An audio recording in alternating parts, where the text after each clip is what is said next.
Hello everyone, good afternoon. এখন ঘড়িতে বাজে দুপুর 2:30টা মতো। আর আমার ছেলে কিন্তু স্কুল থেকে চলে এসেছিল। আর তারপর আমি ছেলেকে কিন্তু খাইয়ে দাইয়ে ঘুমও পাড়িয়ে দিয়েছি। সে এখন ঘুমোচ্ছে, কারণ তার বিকেলে আবার পড়া আছে।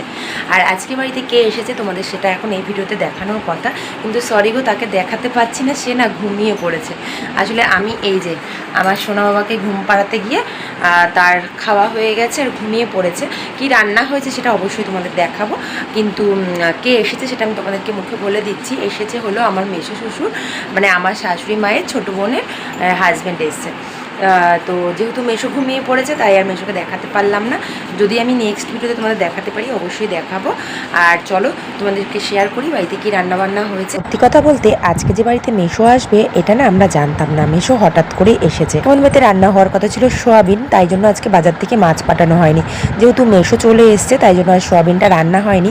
রান্না হয়েছিল ভাত, পাঁপড় ভাজা, ডাল, উচ্ছে ভাজা, পটল ভাজা, ফুলকপি আলুর পাতোড়া, আর সাথে হয়েছিল ডিমের ঝোল। সবশেষে ছিল চালতার চাটনি। এই দিয়ে মেসোকেও খেতে দিয়েছিলাম, এমনকি আমরা সবাই মিলে খাওয়া দাওয়া করে নিয়েছি।